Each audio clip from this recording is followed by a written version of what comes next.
जय हिंद दोस्तों, मैं किशन आप सबका स्वागत करता हूं और शुरू करते हैं आज के डिफेंस समाचारों को। दोस्तों, ब्रह्मोस एरोस्पेस के चेयरमैन ने एक बड़ा खुलासा कर दिया है। दरअसल उन्होंने कहा कि हाईटेक ब्रह्मोस वेरिएंट का नेक्स्ट जनरेशन और भी स्लिम और तेज होगा। दरअसल अब ये हाईटेक ब्रह्मोस वेरिएंट जो है वो अपने एडवांस स्टेज में पहुंच चुकी है और इवन उन्होंने कहा कि तेजस फाइटर जेट के लिए हल्का और पतला ब्रह्मोस बनाया जा रहा है, जिससे कि तेजस फाइटर जेट एक लॉन्ग रेंज स्ट्राइक मॉन्स्टर बन जाएगा और ये एक से ज्यादा ब्रह्मोस मिसाइल ले जा पाएगा। इसके अलावा उन्होंने कहा कि सबमरीन लॉन्च ब्रह्मोस का भी नया पतला वेरिएंट तैयार हो रहा है जो टॉर्पीडो ट्यूब से आसानी से लॉन्च हो पाएगा। लेकिन यहाँ पर असली गेम चेंजर होगा ब्रह्मोस 2 हाइपरसोनिक मिसाइल, जिसकी स्पीड मैक 7 से मैक 8 तक होगी, जिसके लिए डीआरडीओ का नया स्क्रैमजेट इंजन 1000 सेकंड तक सफलतापूर्वक टेस्ट किया जा चुका है। नई मिसाइल ज्यादा स्टेल्थ डिजाइन के साथ आएगी। इसमें एडवांस गाइडेंस होगा, 200 से 300 किलोग्राम का वॉरहेड ले आ सकती है और रेंज 1500 किलोमीटर होगी इस ब्रह्मोस 2 हाइपरसोनिक मिसाइल की। और इवन दोस्तों, भारत ब्रह्मोस मिसाइल के प्रोडक्शन को भी तेज कर चुका है।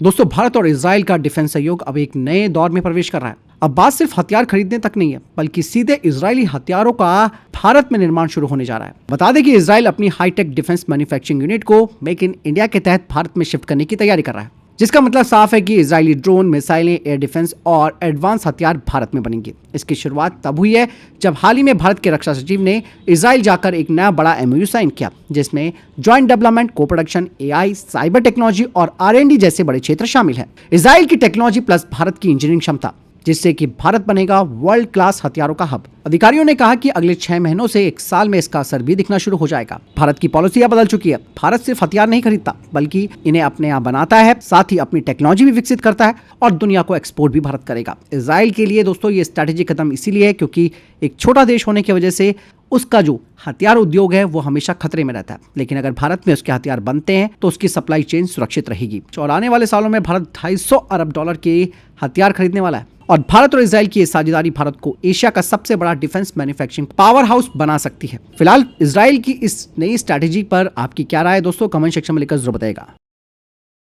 दोस्तों, राफेल F5 को लेकर एक बड़ी अपडेट सामने आई है। दरअसल दासो एविएशन जो इसे तैयार करता है, उन्होंने कहा है कि ये अब सुपर राफेल है क्योंकि इसमें एडवांस सेंसर्स, धमाकेदार इलेक्ट्रॉनिक वॉरफेयर और जबरदस्त नेटवर्किंग है। लेकिन सबसे बड़ा सवाल तो ये है कि क्या ये भविष्य की लड़ाई झेल पाएगा? वहीं भारत के पास अभी भी F3R वेरिएंट है, दुनिया अब F4 वेरिएंट को ले रही है। लेकिन अब ये जो F5 है, जिसका टेस्ट पास हो गया है, इसकी सबसे बड़ी प्रॉब्लम यह है कि इसका पुराना एयरफ्रेम है। आज के दौर में दोस्तों अगर आप देखें तो stealth, AI plus sensor fused warfare की तरफ दुनिया आगे बढ़ रही है। ऐसे में राफेल F5 की सबसे बड़ी कमजोरी यही है कि ये स्टेल्थ नहीं है। भले ये दुश्मन को जाम कर सकता है, उसे धोखा दे सकता है, लेकिन गायब नहीं हो सकता उनके रडार से। ऐसे में F35 पूरा एयर बैटल मैप कंट्रोल करता है। F22 अब भी एयर कॉम्बैट का राक्षस है, तो राफेल F5 ऐसे में पीछे छूट जाता है।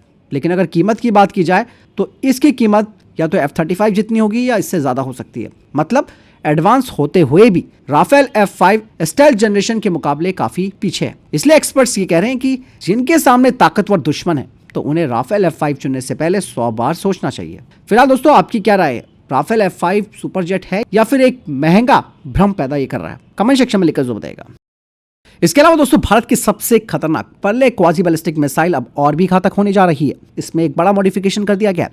दरअसल डीआरडीओ ने अब इसके लिए तैयार किया है एडीजेस, जो कि भारत में बना पूरा स्वदेशी जीआईएस ब्रेन है। पहली बार पर्ले मिसाइल की mission planning, range rings, launcher location, target folders सब भारत के 100% इंडिजिनस सॉफ्टवेयर पर चलेंगे और अब हमें किसी विदेशी जीआईएस की जरूरत नहीं है।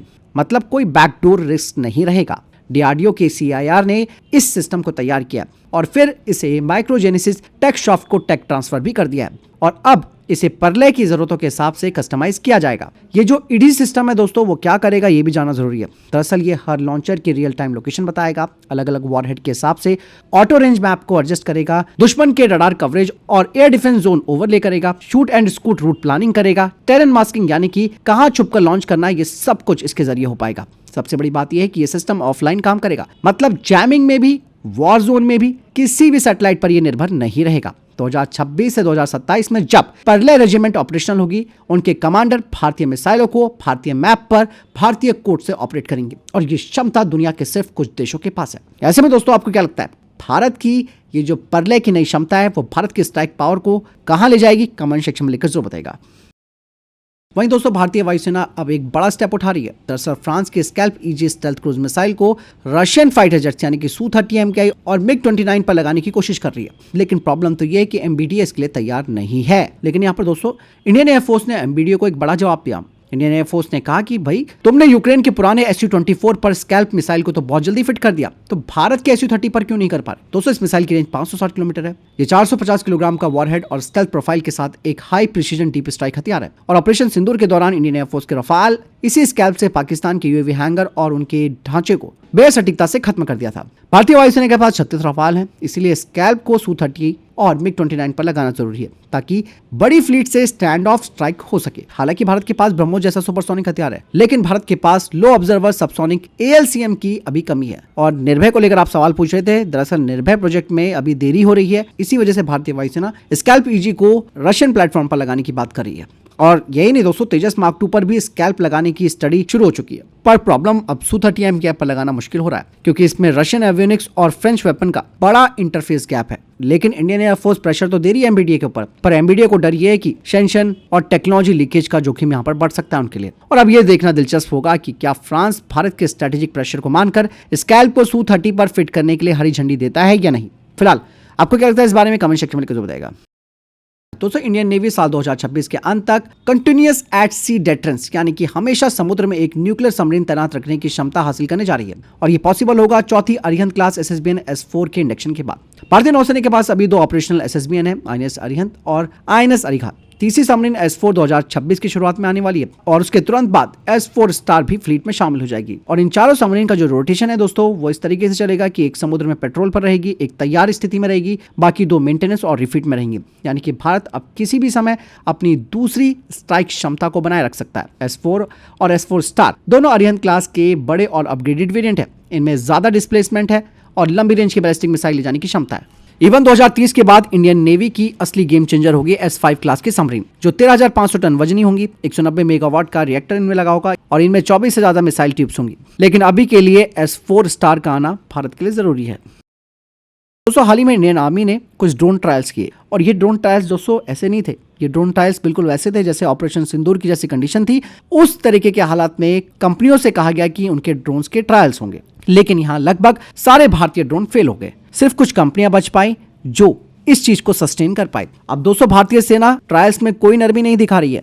और जब ये टेस्ट किए गए थे तो वो एक कॉम्बैक्ट ऑडिशन था, बिल्कुल ऑपरेशन सिंदूर जैसे इलेक्ट्रॉनिक युद्ध के माहौल में। यहाँ पर स्पेशली इस्तेमाल किया गया था multi spectrum GNSS jammer, high power communication disruptor, satellite signal spoofer और लेयर्ड इलेक्ट्रॉनिक वॉरफेयर अटैक्स। यानी ड्रोन जहां उड़ते हैं वहीं उनका GPS गायब, कम्युनिकेशन बंद और नकली सैटेलाइट सिग्नल भेजकर उन्हें गलत दिशा में मोड़ दिया गया। लेकिन ऐसे में ज्यादातर कंपनियां सीधे मैप से ही गायब हो गई। लेकिन सिर्फ कुछ नाम टिके रहे, जैसे कि राफेल एम्फीर, new space research, SMPP, even munition India limited के भी ड्रोन वहां पर टिके रहे। ये वही ड्रोन थे जो बार बार उड़ सके, जैमिंग को सहन कर सके और टर्मिनल फेज में भी सटीक तरीके से मिशन पूरा कर पाए। अब भारतीय सेना ने साफ तौर पर संदेश दे दिया है कि क्लीन स्काई में टेस्टिंग का जमाना खत्म हो गया। अब सिर्फ वही ड्रोन खरीदे जाएंगे जो असली युद्ध में भरोसेमंद रहे। जो कंपनियां पास हुई हैं उन्हें जल्दी इमरजेंसी प्रोक्योरमेंट के तहत कॉन्ट्रैक्ट मिल सकता है। बात साफ हो जाती है कि भारत का ड्रोन सिस्टम अब नेक्स्ट लेवल पर एंटर कर चुका है। इसके अलावा HAL का इंडियन मल्टी रोल हेलीकॉप्टर, इसे शुरुआत से ही इस तरीके से डिजाइन किया जा रहा है कि इसमें 75% से ज्यादा स्वदेशी कंटेंट लगाए जा सके। और ये पहली बार है जब किसी भारतीय हेलीकॉप्टर में 70% से ऊपर लोकल कंटेंट होगा। IMRH एक 12.5 टन का ट्विन इंजन हेलीकॉप्टर होगा, जिसे HAL प्राइवेट सेक्टर की कंपनियों के साथ SPV मॉडल के तहत बना रही है। और केवल 10 सालों में 550 से ज्यादा IMRH बनाने की योजना भी है। और इस हेलीकॉप्टर के लिए जिन सिस्टम्स को भारत पूरी तरीके से देश में बना रहा है उसमें मिशन एवियोनिक्स और कॉकपिट इलेक्ट्रॉनिक्स, कम्युनिकेशन और नेविगेशन सिस्टम, फ्लाइट कंट्रोल और हाइड्रोलिक सिस्टम, एयरफ्रेम स्ट्रक्चर और कंपोजिट्स, इसके अलावा इलेक्ट्रॉनिक और पावर डिस्ट्रीब्यूशन। IMRH लगभग 4 से 5 टन का पेलोड उठा सकता है और ये transport, assault, VVIP movement, logistic और सर्च एंड रेस्क्यू जैसे रोल्स निभा सकता है और अगले 40 सालों तक ये बने रहेंगे।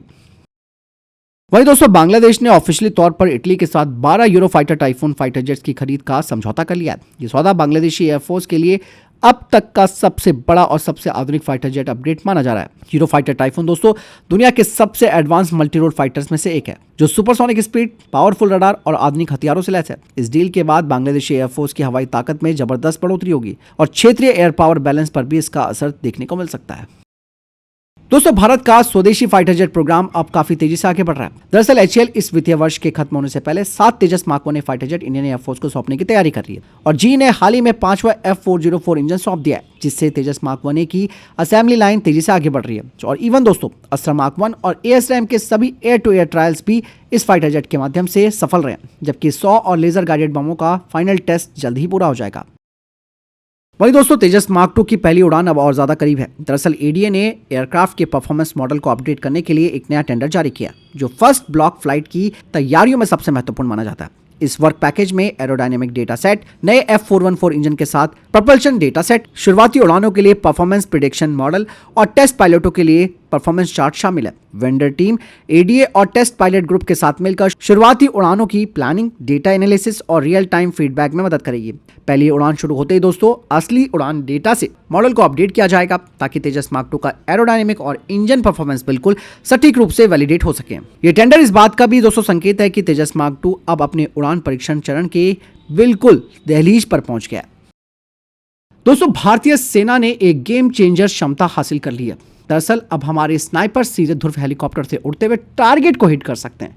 लद्दाख में हाई एल्टीट्यूड एक्सरसाइज में इस चीज को देखा गया है। एक स्नाइपर दोस्तों ध्रुव मार्क 3 के ओपन दरवाजे पर बैठता है और वहां से .338 लापवा मैग्नम राइफल को ऑपरेट करता है, वो भी 15,000 फीट की ऊंचाई पर। दोस्तों भारतीय सेना और एचएएल ने मिलकर एक special elastic retention strap system बनाया है, जो स्नाइपर को 180 डिग्री एंगल तक झुककर टारगेट ट्रैक करने देता है। टर्बुलेंस हो या फिर रोटर का डाउनवॉश, इसके बंजी कॉर्ड्स शॉक को एब्जॉर्ब कर लेते हैं और राइफल बिल्कुल स्टेबल रहती है। ध्रुव मार्क 3 में दोस्तों मजबूत फ्लोर रिंग्स लगाई गई हैं, क्विक रिलीज हार्नेस लगाया गया है, इसके बड़े स्लाइडिंग डोर्स है। ये सब मिलकर हेलीकॉप्टर को फ्लाइंग स्नाइपर नेस्ट बना देते हैं। और ये क्षमता खासतौर पर एलएसी के लिए, जहां दुश्मन खड़ी पहाड़ियों और घाटियों में छिपे रहते हैं।